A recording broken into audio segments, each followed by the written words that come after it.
apretada, porque no lo voy a negar, no es un tema que vaya a exponer yo aquí por primera vez, sino que está plasmado en uno de mis libritos. Es el problema que está encerrado dentro del artículo 20-22 del Código Civil, y que si uno le ve su aspecto procesal, es el tema de la tercería de propiedad. El artículo 20-22 del Código Civil regula el llamado conflicto de derechos, el fenómeno del conflicto de derechos. ¿Ya? Si uno revisa el Código Civil, uno ve en resumen que cuando se oponen dos derechos reales sobre un mismo bien, se prefiere al primero que se inscribió, al primer derecho real que se inscribió, ¿no? Y cuando se enfrentan derechos de diferente naturaleza, se debe acudir al derecho común, dice el Código Civil. Y ese es el gran problema de la norma, ¿no? ¿Qué cosa es el derecho común? ¿Cómo entender el derecho común para resolver conflictos, choques entre derechos de diferente naturaleza? El caso paradigmático del artículo 20-22 es el de la tercería de propiedad, justamente. Hay otros conflictos de derechos, como vamos a ver en unos momentos, pero digamos que el supuesto emblemático, o al que más se invoca cuando uno resuelve un caso, es el de la tercería de propiedad, y el caso es el siguiente, lo voy a exponer de manera muy rápida y apretada, ¿no? Supongamos que el amigo o amiga que está a su lado les pide un préstamo, una suma fuerte de dinero, de $30.000, ¿no? Bueno, yo no podría prestar $30.000, pero de repente alguien ¿ya? Entonces le dice, préstame 30.000, ya tú le prestas, pero le prestas guiándote, fiándote de la información registral que tiene esta persona. Esto es, de los bienes inmuebles que pueda tener inscritos en los registros públicos. Claro, ustedes dirán, doctor, pero puede pedir una garantía, sí, pero de repente no la pide. O si pide una garantía, esta resulta diminuta con el paso del tiempo. Tú le prestas el dinero, insisto, guiándote de las propiedades que tiene este deudor en el registro público. Mañana más tarde te cabecea, no te quiere pagar. ¿Hay una hipoteca? No hay. ¿No hay otra guía? No hay otra. Pero tú te acuerdas de los bienes que tenía inscritos en el registro público. Entonces lo embargas. Digamos que lo embargas en agosto. Lo embargas, avanza el proceso judicial, vas a ejecutar ese embargo para rematar el bien y hacerte pago con eso. Pero antes de que eso suceda, aparece un tercero, por eso viene tercería, ¿no? Aparece un tercero y pone su tercería. Y dicen, no, porque cuando se embargó en agosto, resulta que yo ya soy dueño desde julio o desde junio. No habré inscrito mi compra-venta, no habré inscrito mi propiedad, pero yo ya soy dueño, y el Código Civil dice que no es necesaria la inscripción para que yo sea dueño. Yo ya soy propietario. Así que ese embargo debe quedar sin efecto, debe levantarse. Yo tengo aquí mi minuta con firma legalizada por el notario de Loroya, y ya está, ¿no? Acá vengo yo con mi tercería, y tiene ese embargo, debe quedar sin efecto. Pero ¿qué va a decir el acreedor embargante? Tú, ¿no? Ustedes. Pero cuando yo te embargué, el bien estaba a nombre de mi deudor. Yo me he guiado de la información del registro. Por eso justamente el embargo se trabó y se inscribió bien. Entonces ahí viene el problema, ¿no? ¿Cómo solucionar este tema? Si uno da un vistazo a las decisiones de los tribunales, a la jurisprudencia, va a advertir o va a entender ya que a nivel de primera instancia y a nivel de salas superiores, la respuesta es claramente no 100% de casos, pero de repente un 80 o 90% que le dan la razón al tercerista y al acreedor, o sea, a ustedes, los dejan de lado y dejan sin efecto su embargo y declaran fundada la tercería. Pero en la Corte Suprema, al menos en los últimos 10 años, allí el problema ha habido mucha controversia. A veces la Corte Suprema daba la razón al acreedor embargante, a ustedes, en base al principio de prioridad registral, ¿no? Un poco resumiendo, estoy siendo bastante sintético y lo más claro que sea posible, ¿no? Aquí en el público hay colegas y también estudiantes, algunos ya los he reconocido. Entonces, la Corte Suprema decía, ha preferido darle en ocasiones la razón al acreedor embargante, ¿no? A ustedes, en base al principio de prioridad registral, primero en el registro, primero en el derecho. Pero por otro lado, hay varias decisiones de la Corte Suprema también que dicen que no, que debe ganar el propietario, el tercerista. ¿Por qué?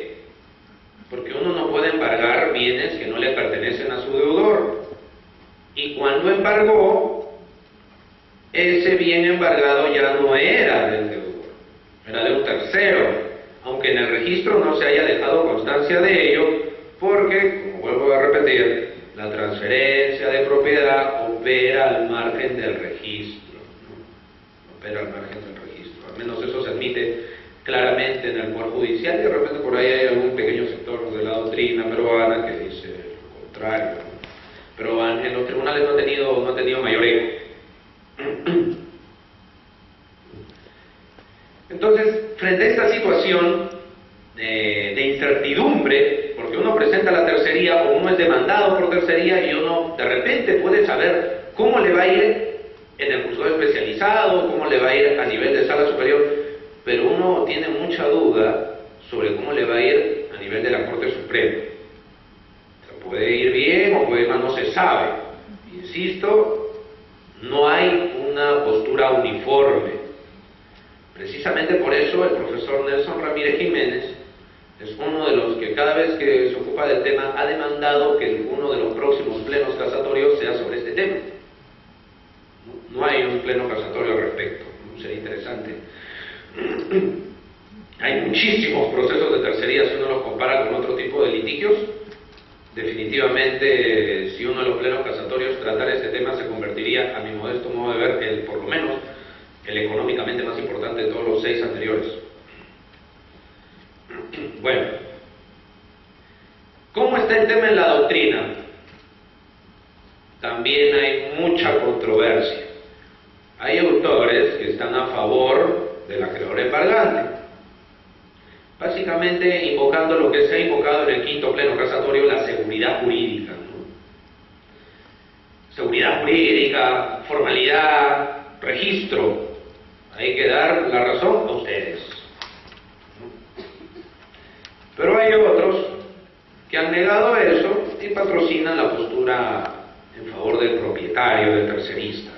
Entonces, a nivel de la doctrina hay mucha controversia. Si uno se pone a investigar, a indagar, va a encontrar autores a favor del tercerista y va a encontrar autores a favor del acreedor embargante, ¿no? Lo que yo voy a señalar aquí es un poco un resumen, nada más, bastante apretado, de las posturas y un poco un análisis crítico a ver a qué conclusión podemos ir llegando para cerrar mi intervención.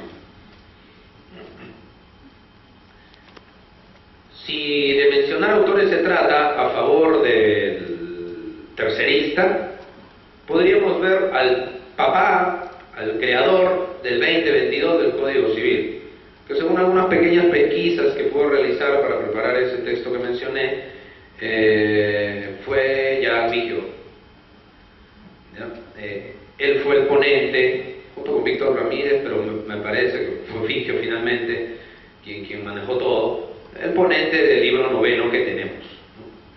Entonces, si uno se pone a revisar la exposición de motivos, que sería pues lo que reflejaría opinión del profesor, se dice lo siguiente, ¿no?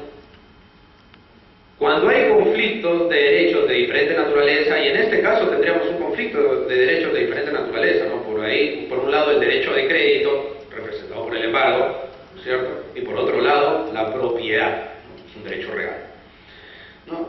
Dice el 2022 que debemos aplicar el derecho común. ¿Qué es el derecho común? El derecho civil. Y el derecho civil dice que yo no puedo embargar bienes que no son de mi deudor. Entonces, si viene un tercero con un contrato de fecha cierta, con fecha cierta, demostrando que compró antes de la traba del embargo, él debe ser preferido. Si no fuese así, estaríamos admitiendo, estaríamos reconociendo que se puede embargar bienes que no son de nuestros deudores, y eso está mal.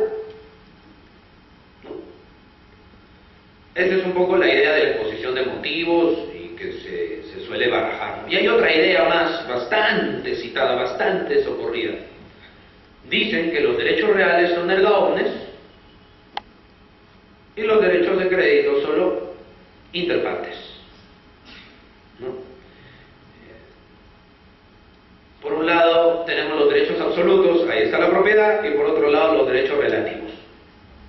Entonces, supuestamente, por esa razón también se tendría que proteger al tercerista, porque tiene un derecho que es erga omnes. En cambio, el acreedor embargante solo tiene un derecho inter partes, ¿no? Básicamente, esas dos son las razones que se suelen escribir. Hay otros argumentos, insisto, que no estoy mencionando. ¿Cómo podríamos nosotros analizar estos argumentos, ¿no? Hay un tercer argumento interesante que voy a mencionar para un poco redondear el discurso. Es lo que dice el artículo 535 del Código Procesal Civil, que dice que cuando uno presenta una demanda de tercería, debe acreditar la propiedad con documento público de fecha cierta. Ahí está, dicen. No es necesaria la inscripción para que gane la tercería. Si el Código Procesal Civil dice que cuando yo presento una tercería, me está pidiendo un documento, ¿no?, público, privado, con fecha cierta, no es necesaria la inscripción, debe ganar el tercerista. Aunque su propiedad no se haya inscrito, eso se debe deducir del 535 que regula los requisitos de admisión para una demanda de tercería, ¿no? Entonces ahí tenemos esos tres argumentos. ¿Ya? Vamos a conversar un poquito críticamente sobre estos tres argumentos, ¿no? Insisto, en derecho las cosas son bastante opinables, ¿no? Aunque haya gente que se pretenden ser los portadores de la verdad, no deberíamos, creo, caer en esa metodología o en ese enfoque, ¿no? Que, pues, bueno, nadie en el mundo lo ha defendido. Entonces, lo que no significa que uno defienda sus opiniones con convicción, ¿no? A ver, primero, el primer argumento, ¿no? Cuando hablamos de derecho común, el código está regulando un conflicto de derechos subjetivos, cuando chocan los derechos subjetivos, se oponen entre sí. Eso hace la primera parte del 2022, ¿no? El conflicto entre derechos reales. La segunda parte, un conflicto entre derechos de diferente naturaleza, y en el caso que estamos conversando, un derecho real con un derecho de crédito. Cuando se dice que el derecho común prohíbe embargar bienes de nuestro deudor, eso no es un supuesto de conflicto de derechos.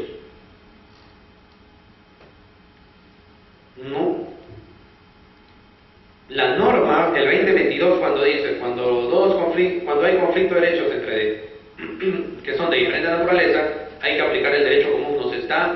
Eso se denomina norma de remisión, nos está mandando a otro lado. ¿Qué sucede cuando se enfrenta el derecho de un arrendatario con el de un propietario?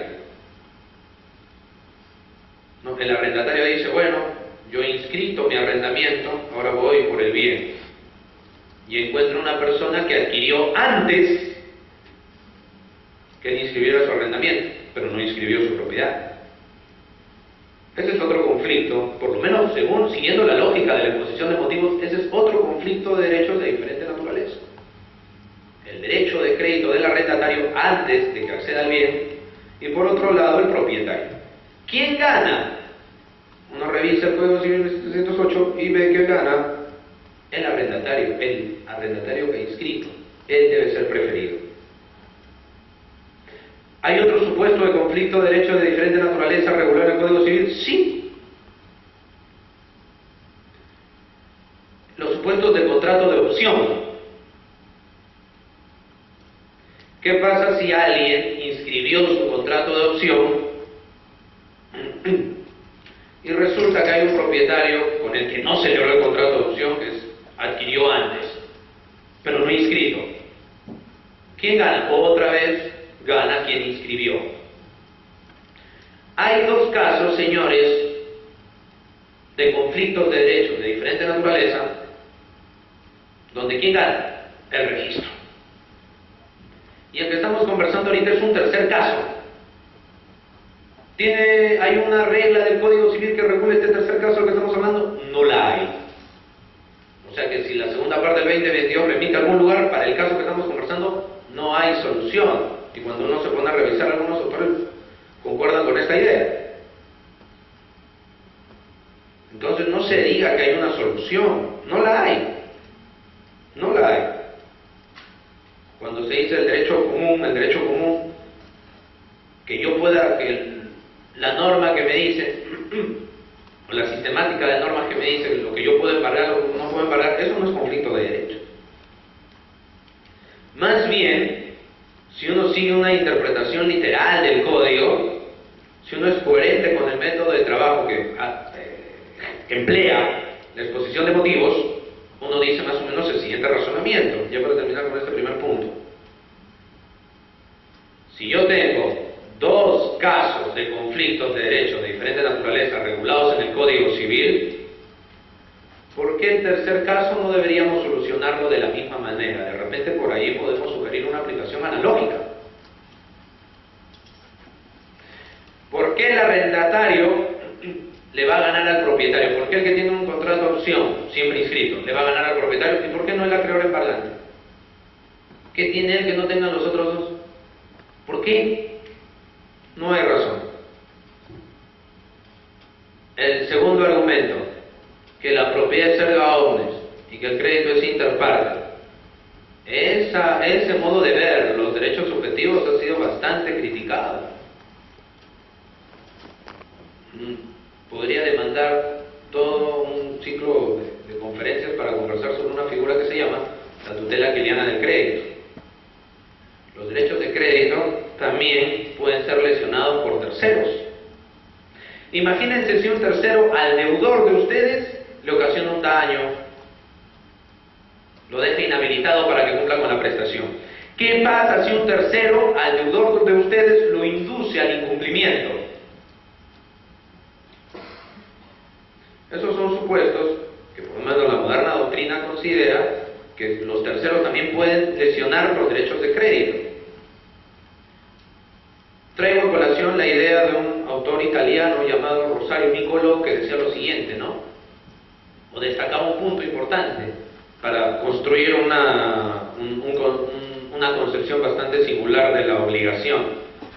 Él destacaba mucho lo siguiente: cómo los terceros pueden satisfacer al acreedor. Claro, si uno revisa el Código Civil en 1222, existe el pago por terceros.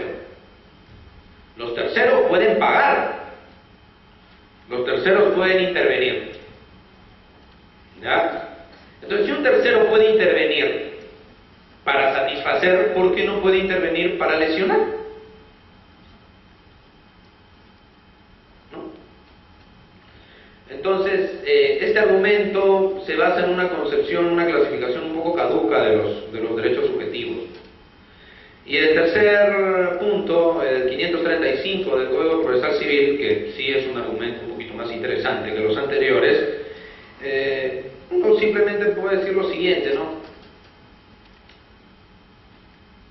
estamos hablando del conflicto de derechos de diferente naturaleza, ¿no? Derechos subjetivos de diferente naturaleza. Ese conflicto se tiene que resolver con una norma de derecho sustantivo, no con una norma de derecho procesal. Además, el 535 no regula quién, vamos a decirlo así en términos no muy técnicos, no regula quién va a ganar o quién va a tener la razón en una tercería, simplemente regula los requisitos de admisión de una demanda. ¿Acaso cuando a nosotros nos admiten una demanda, eso significa que vamos a ganar? Si cumplimos con todos los requisitos de admisión de la demanda, 426, 427 del Código Procesal Civil, ¿ya ganamos? Por supuesto que no. Entonces yo no puedo, de una norma que establece requisitos de admisión de una demanda, deducir la solución de cómo va a ser el asunto de tutela de fondo. Entonces, sobre estas consideraciones, y yo quisiera un poco que nos detengamos en la primera, que cómo incluso siguiendo una interpretación literal del Código Civil, en realidad se debiera llegar a la conclusión de que debiera ganar el acreedor embargante el conflicto, ¿no? Insisto, para darle una coherencia al código, ¿no? ¿Cómo puede ser que el arrendatario le gane al propietario no inscrito? El que tiene un contrato de opción le gane al propietario no inscrito.